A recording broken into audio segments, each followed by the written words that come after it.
Good morning and welcome to Morning Moments. I am so glad that you joined us today, and I've got a great special guest with us. Is in the state of Kentucky, and we used to live in Kentucky, and Chris Perdue, and he's a recording artist. And I don't think he's the Chicken Man, just a bit, but Chris, I am so glad you've joined us today. Tell us a little bit about yourself and how what do you do and what do you do it? Well, it's so funny you mentioned the chicken thing there, and we did not even talk about this ahead of time.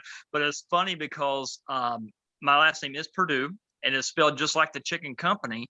But one very interesting fact about me is I'm allergic to poultry. Yeah. And so here it is. Oh, I mean, so that's why I'm singing, is because I've been kicked out of the family will. But anyways, though, man, my name is Chris Perdue, and I live here in actually in a little town called Scottsville, Kentucky. Originally lived down around Nashville for about 10, 11 years, and it's been a joy to go through and actually be able to still travel and with this ministry of mine, and I'm actually just coming off of celebrating 10 years as a soloist, and just almost a full schedule every single year. I mean, I'm doing anywhere from 43 to 48 weekends out of the year as a just weekend warrior, and Lord has just blessed them beyond measure in this ministry. You just never know the impact you're going to be from week to week, and who's going to be in your audience and why they're going to be there, do you? You never do. You never know. And that's one thing I have to admit is it's so cool, because you just like I said, you just never know who you're going to come across. And my paths have crossed with so many individuals, and I've been blessed. Because thinking of one time, when it's all going to come to an end, when you leave one group and you think it's over with, and God opens up another door and does way more, and takes what little you have and goes through and makes a great thing in the kingdom of God. It's awesome. We have certainly lived in some challenging times and changing times this last year. What have you felt in your heart? God has been speaking to your heart, the lessons of the last year or so.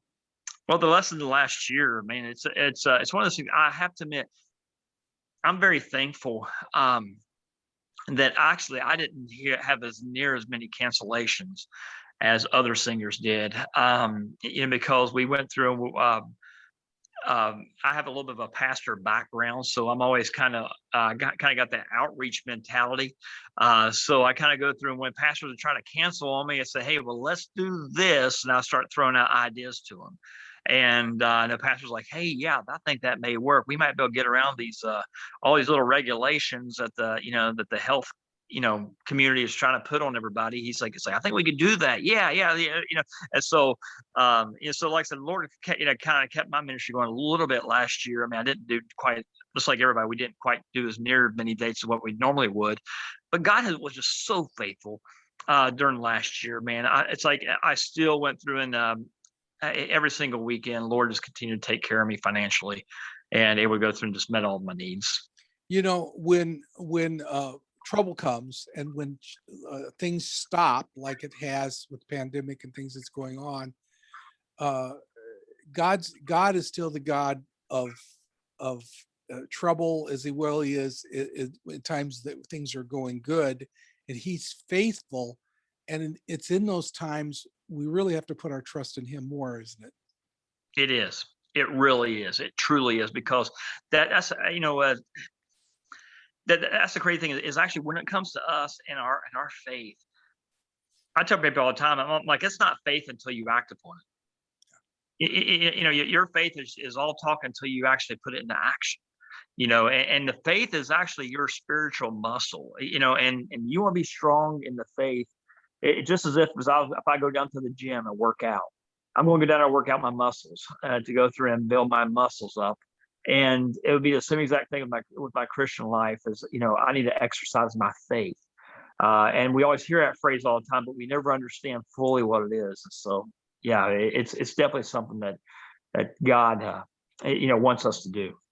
Generationally, when I have been very blessed to have a legacy of living in a Christian home and a pastor's son. And you have that legacy of watching your dad and your mother's faith through the years. But there's one thing I discovered quickly is that God doesn't have any grandchildren.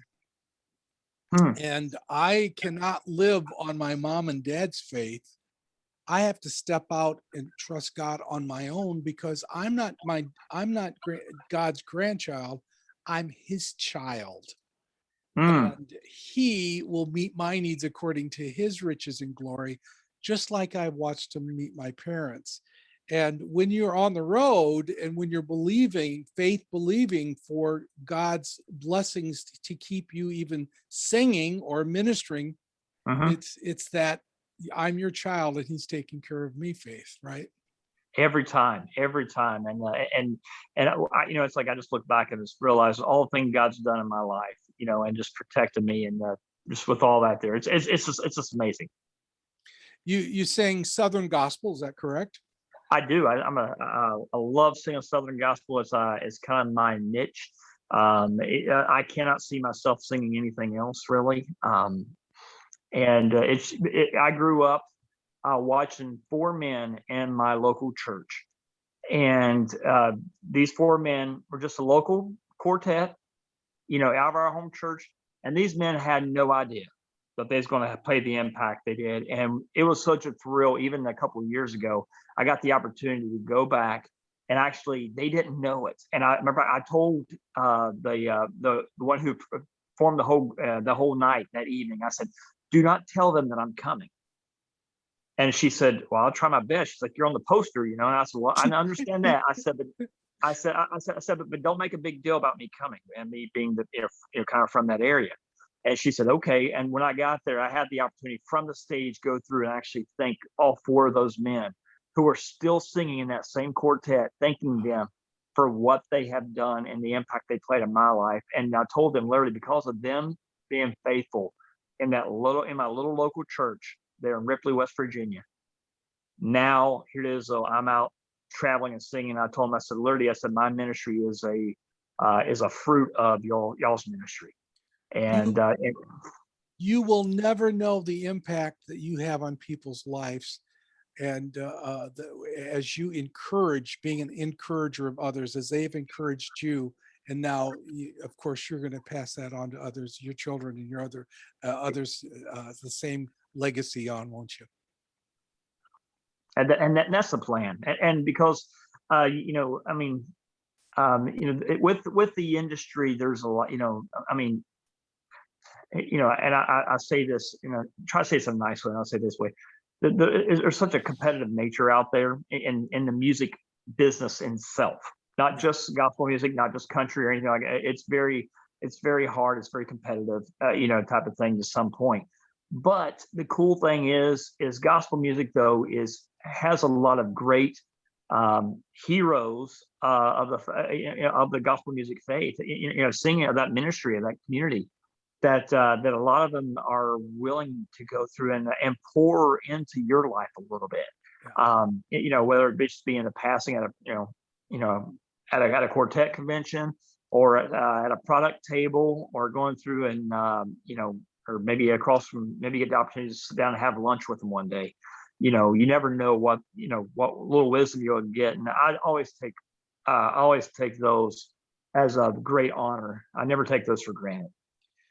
Um, on your website, you're going to let us know by folks looking at your website where you're going to be, what concerts you're going to do, and what area you're in, and any new albums or anything that's going on. That'll be on your website. Is that correct? Correct. Yeah. I just went through and again, like I said, I just celebrated 10 years. And what I did is actually I went through. I have a program that I use, and actually it keeps track of all the top. Literally, I took the top 10 songs over the last 10 years and released a CD called Decade of Dedication. Yeah. Which is actually, I guess, people has somebody went through and actually told me, so well, this will be your greatest hit CD, and I'm like, okay, I guess if that's what you want to call it, and categories, put in a category for that. But yeah, but that CD there is actually, like I said, just the newest one. And again, I have other music as well on there for people to hear, as well as even go to my YouTube channel.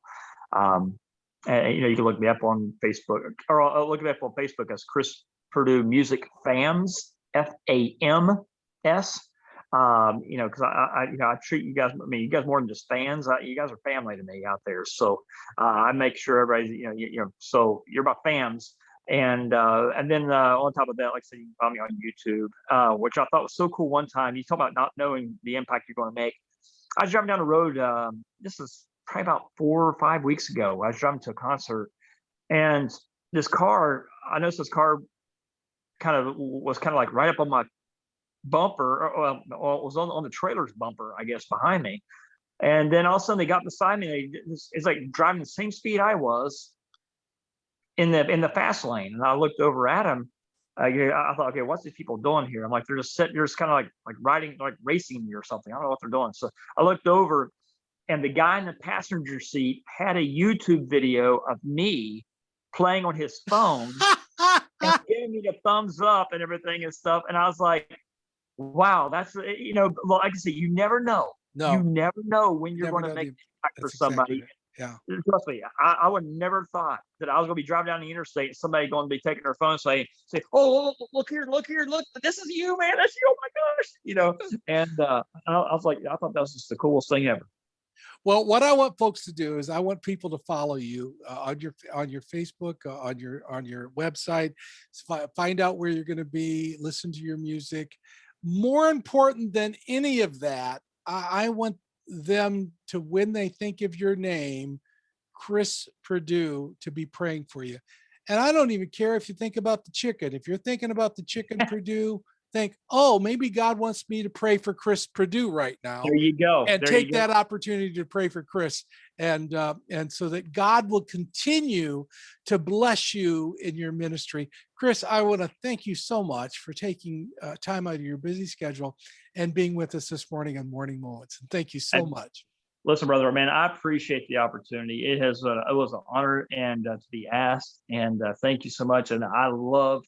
I've been watching a little. I've been watching a few of your videos, and man, when you reached out to me, I was like, oh my goodness, this is so cool. I want to be, I want to be part of this ministry. Okay. Thank you. And keep coming back, folks, and watching some more morning moments. And may God richly bless you.